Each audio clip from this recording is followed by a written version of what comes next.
ma teewaay fii dama koy rafetlu ci ñëw fii tey di bokk di sargal xale yi di gën a mën jàng Thiès ci primaire yi li ko waral nag mooy ñun doomu Sénégal lañu ñu am état bi jàppale ñu ci lu bari ci sunu jàng ci sunu faj parce que bu dul woon li ñu état jàngal jàppale tey duñ fi nekk fii ñu ne donc comme moom am na te dëkk ñëpp ci war a jàpp ñun nañ dellu si fii Thiès parce que Sénégal du Dakar du Kédougou du Thiès Sénégal ñëpp a ko bokk man Pikine laa juddoo màgg ginnaaw raay dëkk Dakar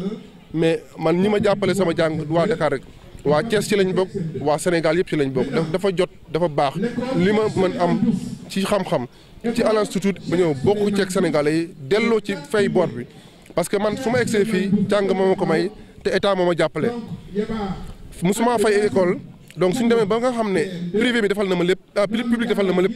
ma commencé am dara dama ko war a delloo public bi dama ko war a delloo sax privé bi ak tout le Sénégal moo tax ñu ñëw fii pour xool les meilleurs élèves ñu ne dañ leen di defal sargal pour que suba xale yooyu ñoo bokk ci ñi defar Sénégal suba parce que bu ñu pousse ñaaxee xale yi ba ñu jàng rek dëkk bi dina développé parce que boo bëggee dëkk bu développé rek da ngay defar jàng ba moo tax ma ne jàng bi ne ñun ñëpp ñoo ci war a jàpp lu ñu ko mën a jàppe mooy comme man ni ma ko defee sama bopp am na keneen ku koy defee ni nga ko yaakaare jël li ñu man ne xale yi xool leen ñi ci man ñu jox leen cadeau yi pour que suba xale bu fi toog tey di nga bëgg sa yaay dina bëgg nga toogaat fa la sa papa ñëpp bokkul tey bu déwénee seen i parents dinañ bokk ñu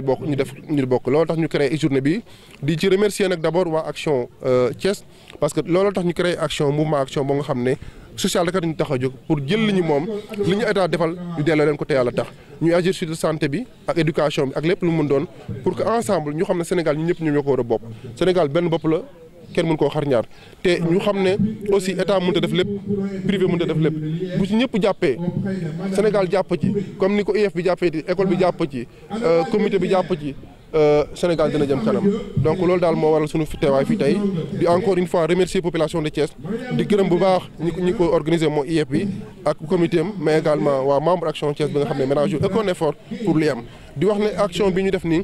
dinañ ko def chaque at incha allah léegi chaque at dinañ ko def pour xale yi gën a jàng et duñ ci ba am fii rek dinañ ci boole secondaire bi ak lépp lu ñu ci mën a def ak ci santé bi pour que incha allah daal Sénégal fii ak fukki at ak juróom xale yi bokk ñu naan ñoo yor Sénégal boo nga xam ne moo gën a développé ci Afrique ci àdduna. kat yi dama ne nañ leen jàppale parce que ay jàmbaar lañu ku bëgg a jàppale réew da ngay jàppale jàngalekat donc jàngalekat moom man maay seen premier défenseur lu ñu leen fay jarul doyul lu ñu leen jox doyul parce que dañuy bàyyi lépp jëw def ci bopp xam xale yi bu wax ABCD jàngalekat donc jàngalekat kenn mënu ko fay. donc lépp lu ñu laaj rek état na xool nu ñu fa naxante moom ba jox leen ko parce que loolu mooy état loolu mooy dëkk buñ ci weesoo ci santé bi aussi Sénégal am na système bu baax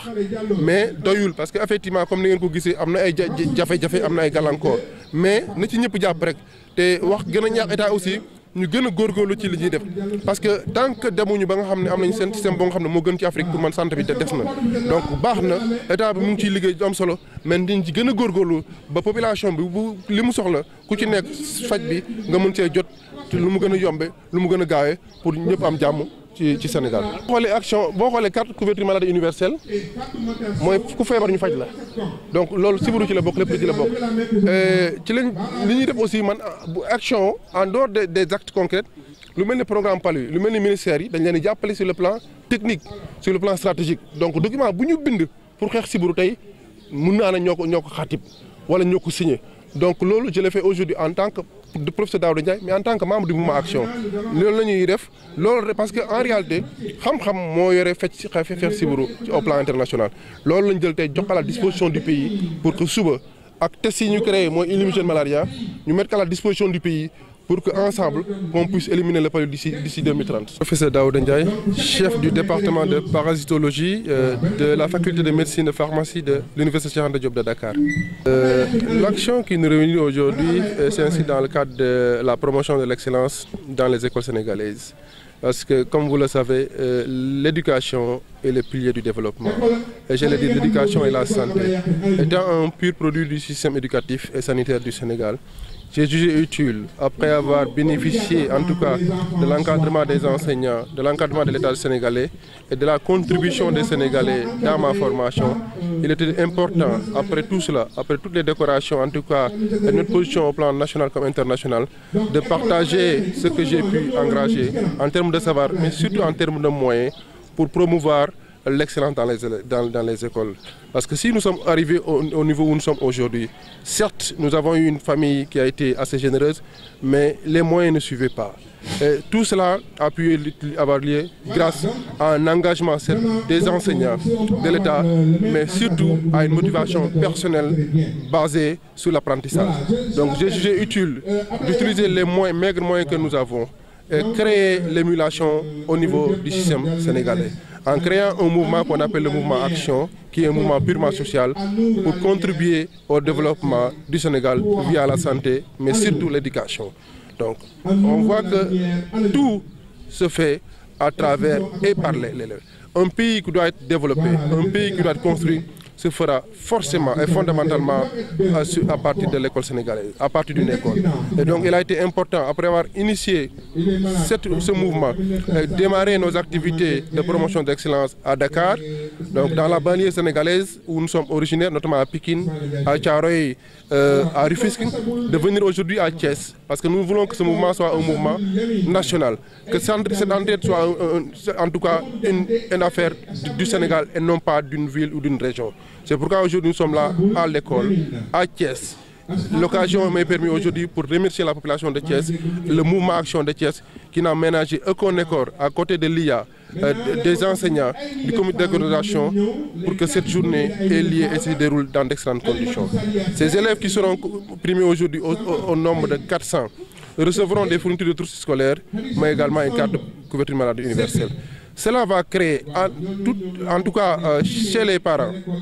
une motivation pour dire que, en réalité, un enfant qui apprend bien, un enfant qui est assidu à l'école, va forcément réussir. Parce que cette cérémonie est d'abord une première réussite pour ces élèves. Parce que recevoir un don de fourniture pour une année et une carte de couverture maladie universelle est une réussite. Et nous voulons que l'année prochaine, que tous les autres enfants puissent en bénéficier sur la base que demain, en tout cas ces enfants, soient parmi les meilleurs. Tout enfant inscrit dans la liste des meilleurs recevra son prix. Parce que nous l'avons initié aujourd'hui, mais c'est une action qu'on va pérenniser. Annuellement, on viendra ici, Inch'Allah, à Thiès, faire cette promotion de l'excellence, mais également l'étendre au niveau des écoles secondaires, que ce soit au niveau des lycées, etc. Et également créer des activités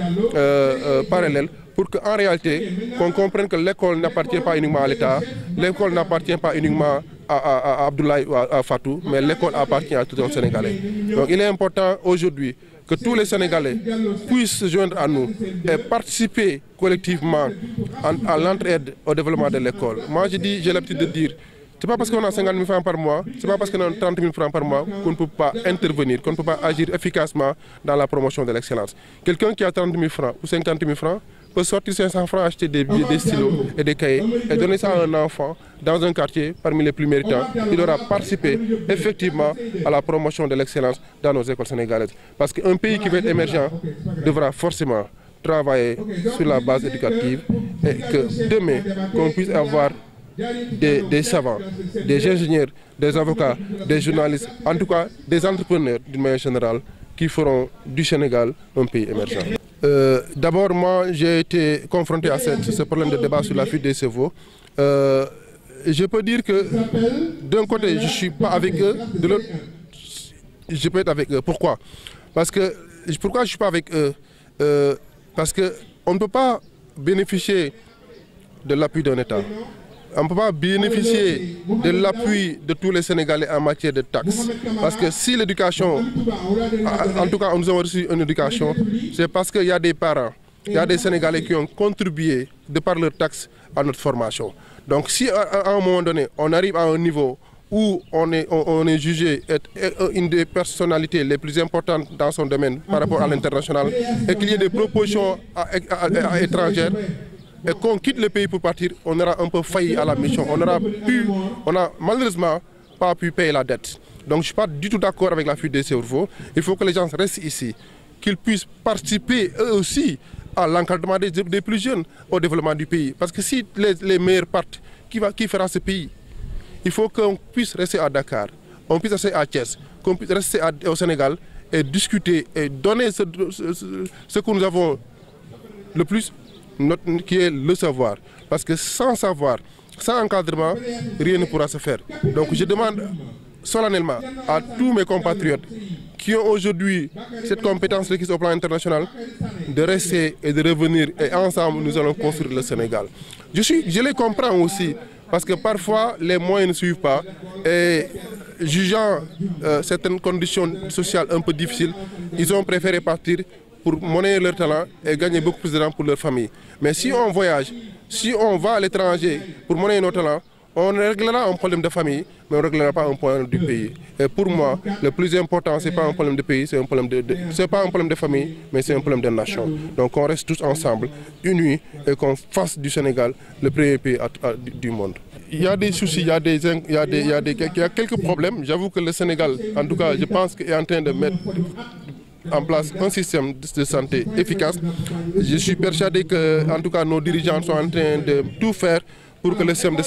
sanitaire sénégalais soit amélioré. Il y a des problèmes, ça il faut le reconnaître. Mais j'ose espérer, en tout cas par rapport à tout ce qui a été fait, que l'État continue d'améliorer, d'investir en tout cas dans le système sanitaire, pour qu'on ait quand même un système performant, un système égalant les meilleurs systèmes du monde. Parce qu'il faut reconnaître que sans la santé, rien ne se fera. Il y a deux choses fondamentales dans la vie qui font d'un pays un pays émergent à la base. C'est l'éducation et c'est la santé. Donc travaillons tous ensemble, la main dans la main, pour la promotion de la santé et du système de santé. Accompagnons l'État pour que demain, qu'on ait l'un des meilleurs systèmes sanitaires du Sénégal, d'Afrique.